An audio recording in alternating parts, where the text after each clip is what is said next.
Greetings, everybody, and welcome to the inaugural episode of Metal here on Prog Monster. My name is Murph. I'm the host of this show, a show dedicated to progressive rock and metal. Sorry. So anyways, I'm here today. We're trying out a new series. This is called Metal. And what I'll be doing on this episode is I've chosen a band. Well, actually, the way I'm going to do it is I'm going to choose a band that's come out in the last 10 years and talk about their albums, the makeup of the band, what to expect if you're listening to them, and what their general sound is, where they are in the metal realm, that kind of thing. And then on the next episode I will do a classic metal band, something older than 10 years. I'm going to try and stick with this formula. If one way or the other seems to be going better, I may drop the second part and go with that. But it's all new, it's all developing. If people have any ideas while they're watching this episode that they would like to see more of, or think would be something that should be incorporated into the episode, I'll give it a listen and see if it fits. So anyways, for this inaugural episode, and I'm sorry, I'm trying to move till I'm comfortable with this, we're going to be talking about a progressive metal band that comes from Switzerland, It comes from Switzerland called Cellar, featuring a trio of members, but also if you see them live, they often have extra musicians because the guy who plays guitar and bass can't do both, so they usually have that and a keyboardist and a few other people involved with the live performances. I've noticed on all the live videos of them I've looked at. However, the album just features the three members. So the three members of this band are Anna Murphy. Yes, of course, I had to choose another Murphy. I'm always looking for those Murphys, eh? She's the lead vocals and flute, but she also plays the hurdy-gurdy. Now, this is an instrument that I had no experience with prior to this band. It looks like a guitar-type instrument. I'm not even quite sure what the noises it makes. I guess I could have looked it up and figured it out, but I decided that the best way to learn about something is for other people to tell me, and then I can go check it out if I'm not sure at that point. So anyways, I watched several videos with her with this instrument. It looks like a guitar of some note, maybe more closely related to a mandolin, it looks like. But anyway, she does play this on some of the songs on their albums. You will actually find violin, some keyboards, and other instrumentation that is not featured in the three members. So you also have Merlin Sutter. I would call it Sutter, but he might be Suter, playing the drums for the band as well. And Ivo Henze on guitars and bass. He's pretty frontal too. He's pretty much in the front. She's fairly dominant, though. She has a pretty strong frontal voice. Lots of medium range vocals, but she can do the high stuff, but she doesn't do it often, but she does do it. She has almost an operatic sounding voice, which is both good for the progressive elements of the music, but I think it actually takes a little bit away from the metal sound of the music. You get more of a feel that this is kind of a atmospheric type kind of what they might call orchestral metal, but I don't find it as metal as I thought it would be, but it's still fairly metal. So this band, so that's the members of the band. The band actually came out in 2016. They formed from a band called I'm going to get this, Alluviati. They broke away from that band, the three members, and formed their own band, which they then called Cellar. They have, at this point in time, 2 albums. So they formed in 2016. So at this point they have 2 studio albums.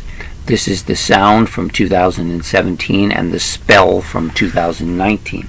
Very similar sounding albums. Not a huge difference. Maybe the second album might be a little less heavy than the first album. I find that the first album has a lot more metal sounding guitars on it. It does have some folky kind of acoustic bits with some violins in there as well on occasion.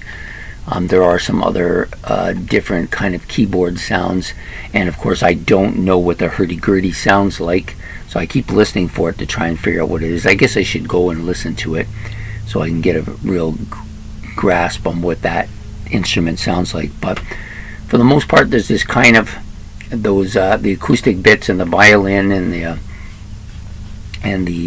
even the kind of piano they do have on some tracks really kind of adds this kind of I might want to say folky sound to their music.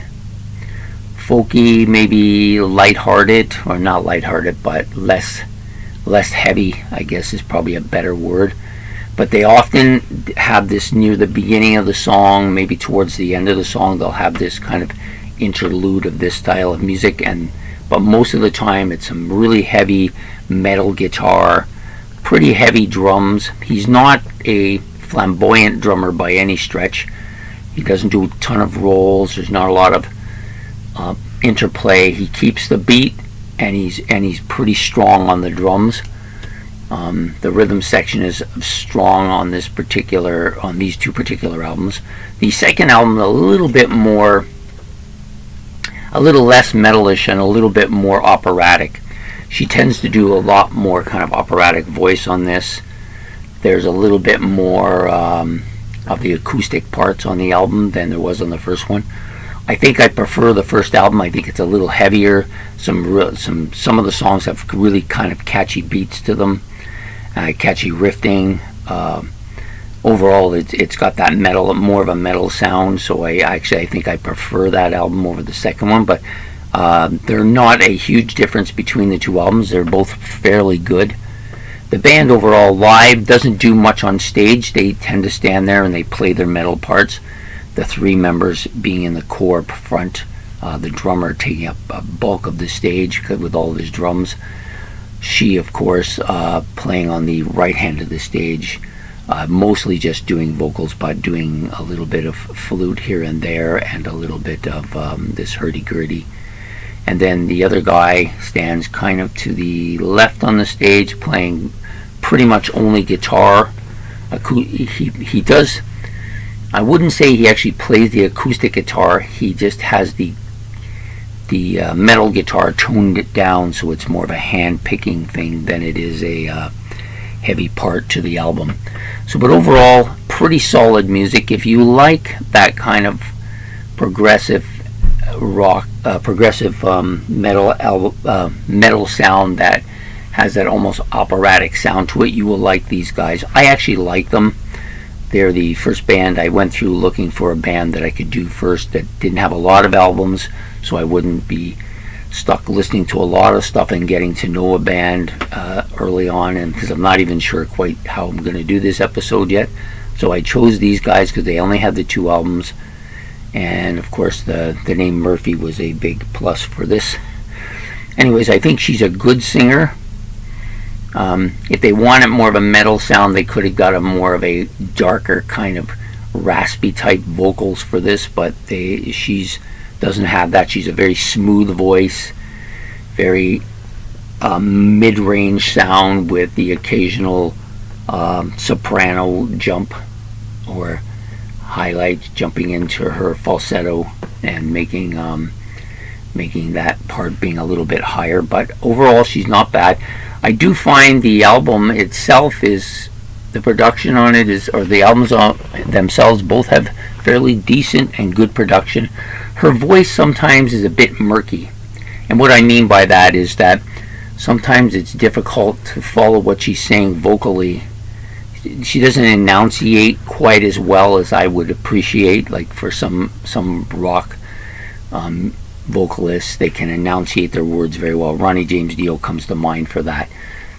She's not as good at that particular thing as maybe I would like her to be, but on the whole, she's still pretty solid.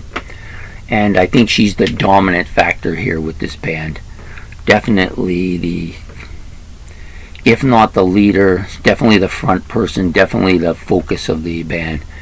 So there you have it. And this band is a Swiss band. She does do one song on the first album, on the This Is the Sound, where she does, it sounds like a German. I think it's a German. Meaning, being Swiss, that means they probably speak Italian, French, and German. Plus, I think there's a Swiss dialect as well. I'm not as familiar, but I think there's 4 languages in Switzerland, and the language that she seems to be singing in the song sounds German to me, but it may actually be a bastardization of the language. Perhaps there's some Swiss elements built into it too. I'm not sure. I'm not a language specialist. However, I think this is a good first band to experiment with this on this, and as we go forward, I'll talk more about maybe some more ideas will come on what to talk about with this. Basically, I personally want to get myself listening to more metal, and at the same time I wanted to get more feedback about more metal that I should be listening to, and what people think of what I'm saying. Maybe I'm completely off on some things. Maybe I need to think about it differently. So all that is good for me. It's also good for you, because we get to talk about maybe some bands that you don't know of that you might be interested in. And so there you have it. So the first episode is on Cellar Dweller. Cellar Dweller. Yeah, I knew I was going to slip up at some point. So Cellar Darling, a Swiss progressive metal band that came out initially in 2016 with now 2 studio albums and a host of videos to watch as well. So I hope you enjoyed this episode of Metal. We'll be back in 2 weeks with another band. This will be a classic band. I do have an idea of which classic band I want to get into, but we will see where I decide to go with it once I start researching it. Anyways, I hope you enjoyed the episode. If you did, please like and subscribe. It's much appreciated. And we'll be back next week with the Forward Champion and its first inaugural episode for that series as well. And we'll talk more about that when we get here. So have yourself a good evening. Take care. Bye.